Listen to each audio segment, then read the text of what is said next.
Olá pessoal, todos bem? Na aula de hoje nós vamos comentar 7 questões de direito constitucional que foram cobradas na primeira fase do exame da ordem, agora do 33º exame. Se você gostar do conteúdo, você pode deixar o seu like, se inscrever no canal e ativar o sininho para receber as notificações das demais aulas que estão por vir. Vamos lá?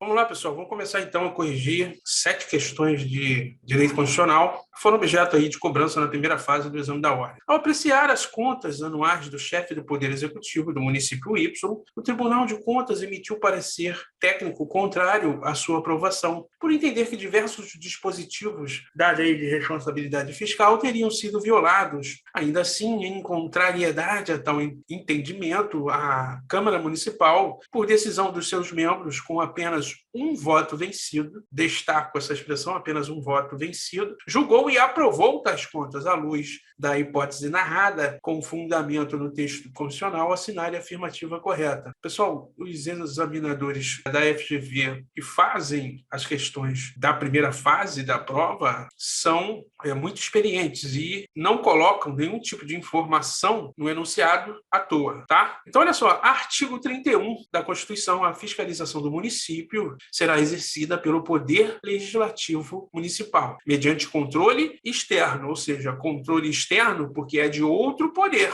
e pelos sistemas de controle interno do Poder Executivo, por exemplo, as controladorias gerais dos municípios, na forma da lei. O controle externo da Câmara Municipal será exercido com o auxílio dos tribunais de contas dos estados ou do município, ou dos conselhos ou tribunais de contas dos municípios, onde houver. Parágrafo 2º, o parecer prévio emitido pelo órgão competente sobre as contas que o prefeito deve anualmente prestar só deixará de prevalecer por decisão de 2/3 dos membros da Câmara Municipal. Portanto, esse parecer prévio não possui efeito vinculante, tá? Deixará de prevalecer se houver decisão de mais de 2/3 dos membros do Poder Executivo, do Poder Legislativo Municipal, tá bom? Com isso, vamos para as assertivas. Olha só. Letra A. A aprovação das contas do prefeito do município Y se deu em conformidade com o disposto no texto constitucional, já que parecer prévio do Tribunal de Contas não possui caráter vinculante, deixando de prevalecer por voto de ao menos 2/3 dos membros da Câmara Municipal. É exatamente essa a resposta que os examinadores queriam que você marcasse, tendo como fundamento o artigo 31, parágrafo 2º da Constituição Federal, tá? Gabarito é letra A. Vamos analisar como que a banca deixou as outras alternativas incorretas. Olha lá. B. O parecer técnico emitido pelo Tribunal de Contas possui excepcionalmente caráter vinculante. Não possui excepcionalmente caráter vinculante, tá? De modo que, no caso em análise, as contas anuais prestadas pelo chefe do Executivo não poderiam ter sido aprovadas, poderiam sim, caso em apreço,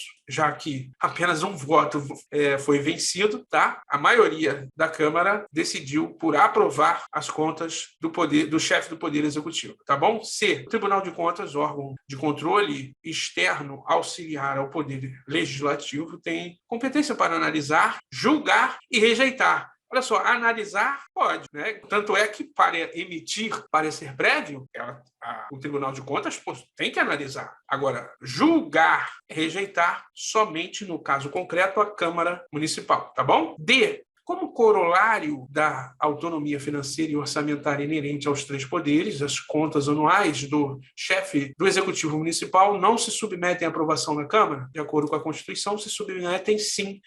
O não deixou a alternativa D incorreta, tá bom? Gabarito, letra A. Vamos para a próxima. Olha lá, pessoal, questão 12, prova tipo 1 branca, a lei Y do Estado beta, obriga pessoas físicas e jurídicas, independentemente da atividade que exerçam, a oferecer estacionamento público, a cercar o respectivo local e a manter funcionários próprios para garantia da segurança, sob pena de pagamento de indenização em caso de prejuízos causados ao dono do veículo. A Confederação Nacional de Comércio procurou seus serviços como advogado ou advogada, visando obter esclarecimento quanto à constitucionalidade da referida lei estadual. Sobre a Lei Y, com base na ordem jurídico-constitucional vigente, assinale a afirmativa correta. Pessoal, artigo 22, inciso 1 da Constituição, compete privativamente à União legislar sobre direito civil. Ah, professor, como é que você sabe que a questão tratava de direito civil? Ora, nós estamos falando de pagamento de indenização em caso de prejuízos causados ao dono de veículo pelas empresas que exploram o serviço de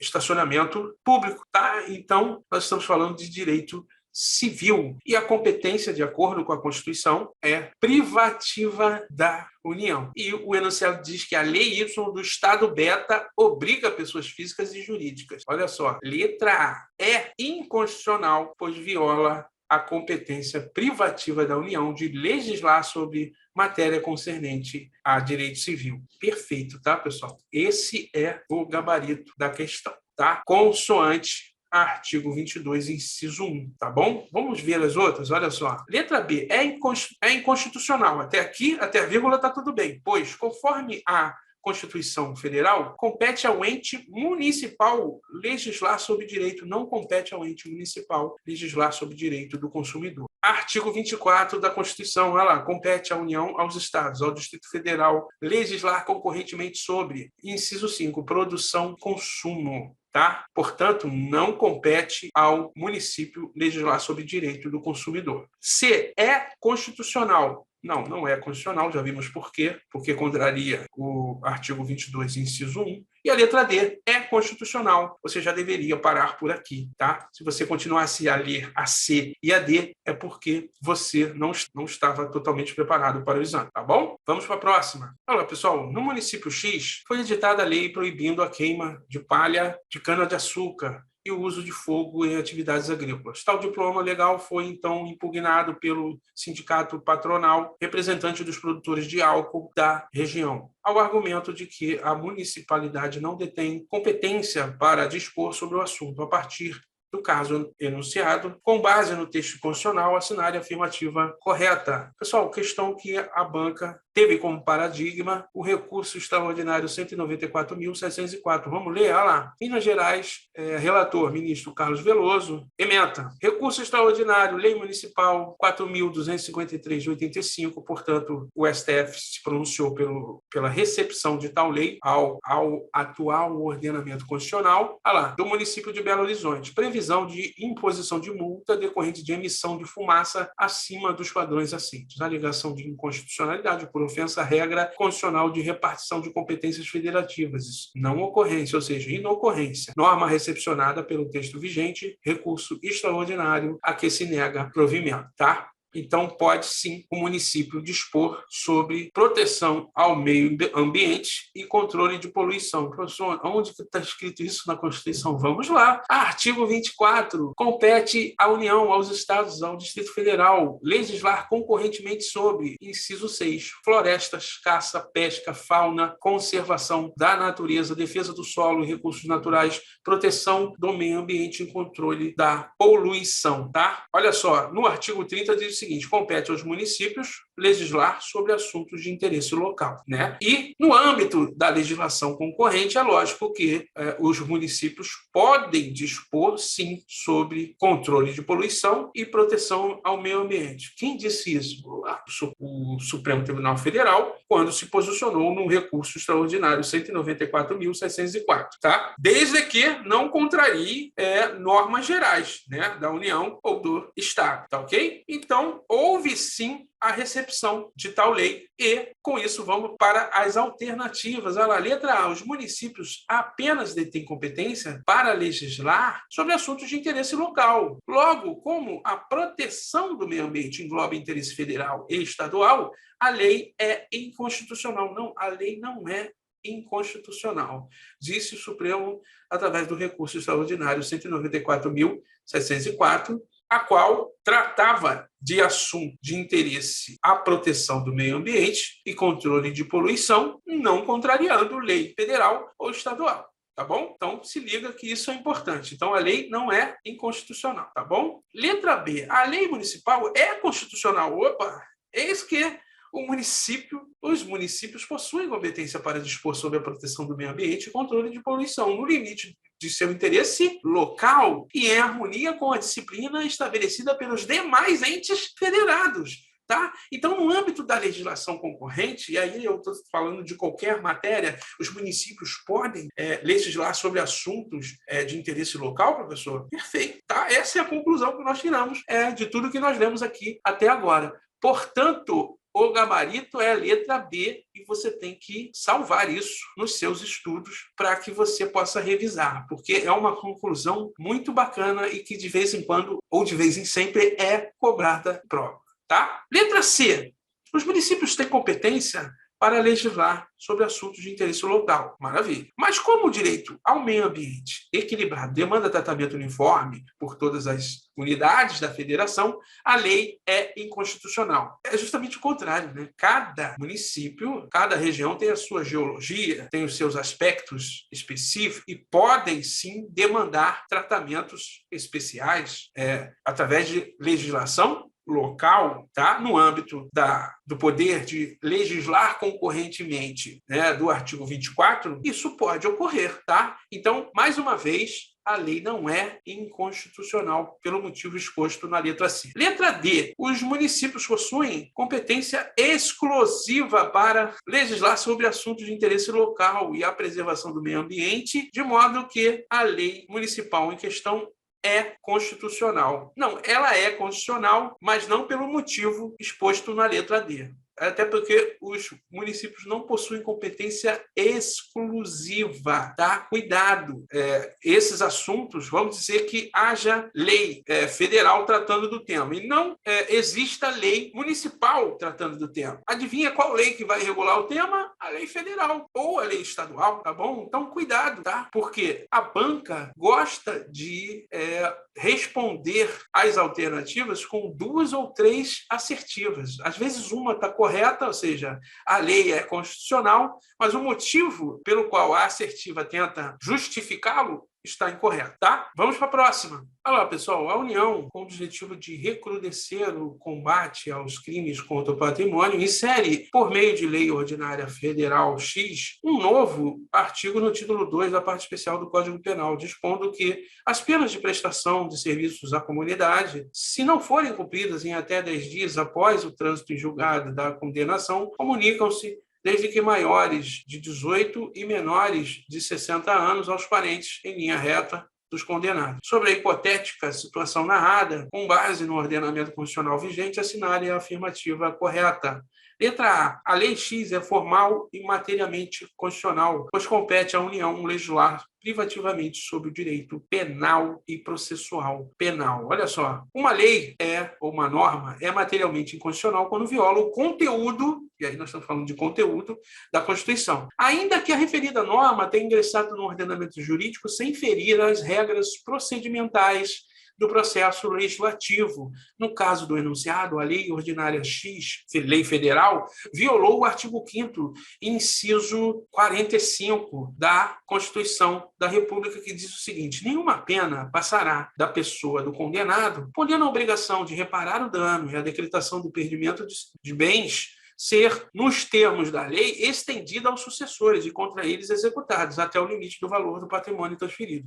Tal dispositivo trata-se do princípio da intranscendência da pena, que, de forma sintética, garante que apenas a pessoa sentenciada poderá responder pelo crime que praticou. Dessa forma, a Lei X é materialmente inconstitucional, pois violou o conteúdo da Constituição, o artigo 5º, inciso 45, tá? Entretanto, se trata de uma lei formalmente constitucional, já que a Constituição Federal não especifica a espécie legislativa para tratar sobre o tema.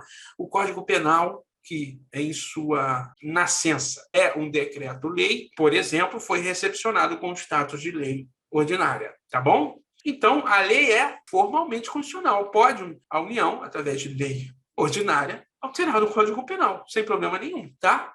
O que não pode fazer é, alterando o Código Penal, contrariar o conteúdo da Constituição Federal, o que torna essa lei materialmente inconstitucional, tá bom? A banca adora esse tipo de questão, então fica ligado que isso pode cair novamente, tá? Vamos à assertiva A, novamente. Ó, a lei é formal e materialmente constitucional? Não, agora que nós já sabemos que ela é materialmente inconstitucional, tá? Mas formalmente constitucional. Olha que interessante, tá? E a banca brinca com isso, tá? Letra B. A lei X é inconstitucional. Porque, apesar de a edição de normas com conteúdo penal estar inserida no rol de competências privativas da União, normas que impliquem situação mais gravosa aos apenados demandam lei complementar. Não há essa demanda de lei complementar, tá bom? Cuidado, não há isso aqui na Constituição. Letra C. A lei X é formal e materialmente constitucional. Ou tá errado é aqui, ó, quando ela fala que ela é materialmente constitucional. Não é materialmente constitucional. Por quê? Contrariou o artigo 5º, inciso 45. Já vimos que ela é formalmente constitucional, sim. Por quê? Porque pode, sim, a União, através de lei ordinária, alterar o Código Penal. Tá bom? Letra D. A lei X é materialmente inconstitucional. Opa! Maravilha, já vimos que está batendo. Pois as penas de prestação de serviço não podem transcender a pessoa do condenado, sob pena de ofensa ao princípio da pessoalidade ou intransmissibilidade da pena. Perfeito, tá? São os princípios, ou o princípio que o artigo 5º, inciso 45, institui. Tá bom? Vamos para a próxima. Olha lá, pessoal. O município Alfa, situado no estado beta, perceba que a banca brinca com isso, né? Município Alfa, situado no estado beta, negou-se a apresentar contas anuais de numerosos exercícios ao Tribunal de Contas do referido estado, convencido de não se tratar de meros equívocos, mas sim de tentativa de dissimular uma série de irregularidades administrativas. O governador do estado beta encaminhou a questão à Procuradoria do Estado a fim de saber se a situação ensejaria uma intervenção. A Procuradoria de Beta, após análise da Constituição Federal, informou corretamente que o caso... E aí, pessoal, nós estamos tratando de intervenção estadual nos municípios nele situados. Olha só, artigo 35 da Constituição, o Estado não intervirá em seus municípios. Então, a regra é a não intervenção do Estado nos municípios, nem a União nos municípios localizados em território federal, exceto quando, inciso 2, não forem prestadas contas devidas na forma da lei. O decreto de intervenção estadual especificará a amplitude, o prazo e as condições de execução, e que, se couber, nomeará o interventor, será submetido à apreciação do Congresso Nacional, se for o caso da União intervindo em municípios situados no território federal, ou Assembleia Legislativa do Estado no prazo de 24 horas. A Assembleia Legislativa do Estado, nos casos em que o Estado possa intervir em seus municípios, ou tenha que intervir nos seus municípios, tá? Então, olha só, letra A, pessoal, ó, a Procuradoria de Beta, após análise da Constituição Federal, informou corretamente que o caso não admite intervenção em alfa, admite sim, tá? Se ele deixou de prestar conta, né? É claro que, com fundamento no artigo 35, inciso 2, há sim a possibilidade de o Estado beta intervir no município alfa. Tá? Então, esse não admite aqui intervenção já deixa a assertiva incorreta. A letra B. Pode sim ensejar intervenção federal no município alfa.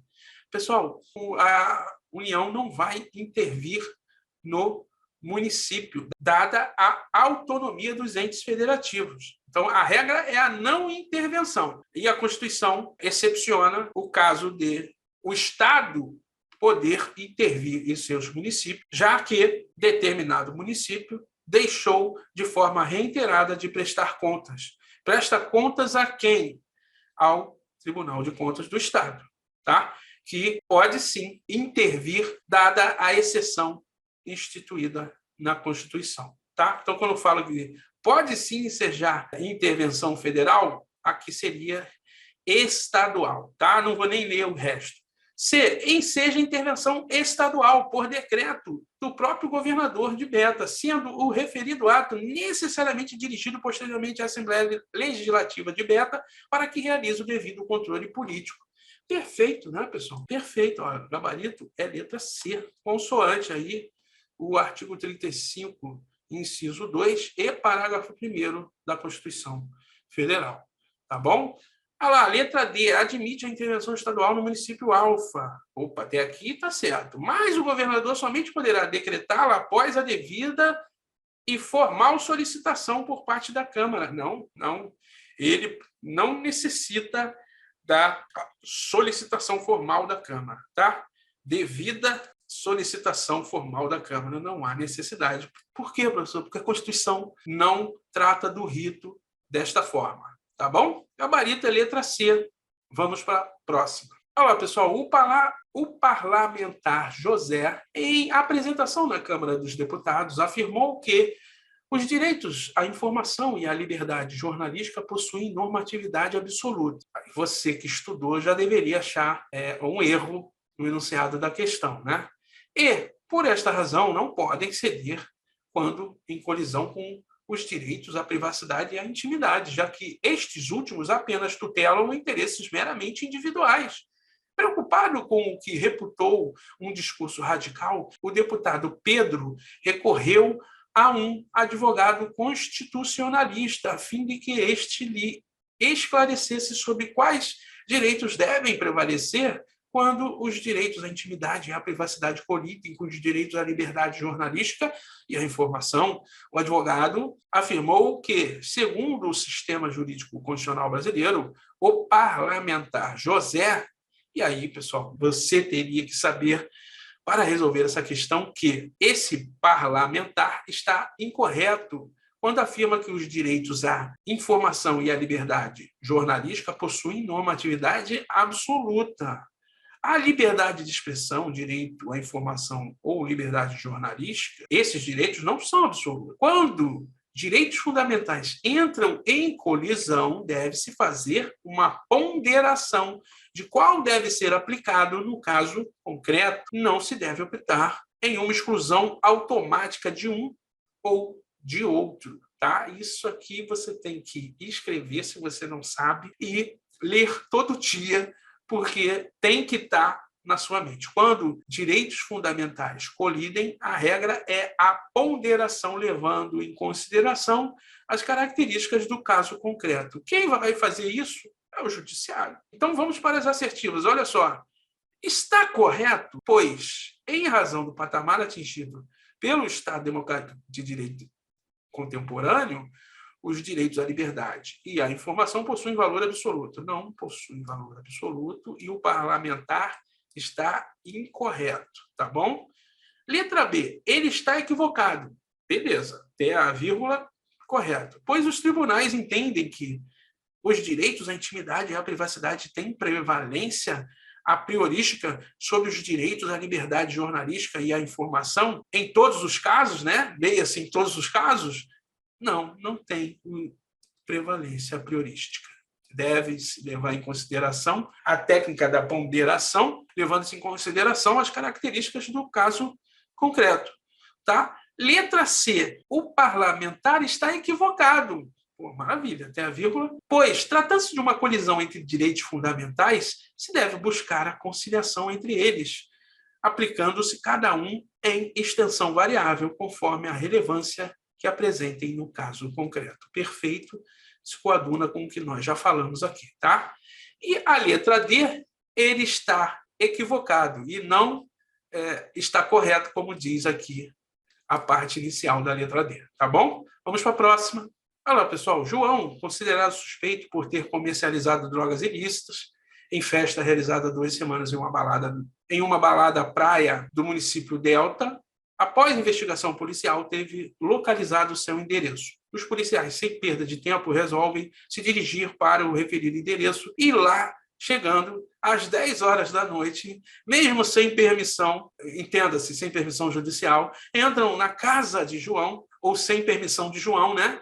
E realizam uma busca por provas e evidências. Segundo o sistema jurídico constitucional brasileiro, a ação, pessoal, foi equivocada, tá? Com base no artigo 5º, inciso 11, lá, da Constituição. A casa é asilo inviolável do indivíduo. Ninguém nela podendo entrar sem consentimento do morador, salvo em caso de flagrante delito ou desastre. Então, em caso de flagrante delito ou desastre, pode, né?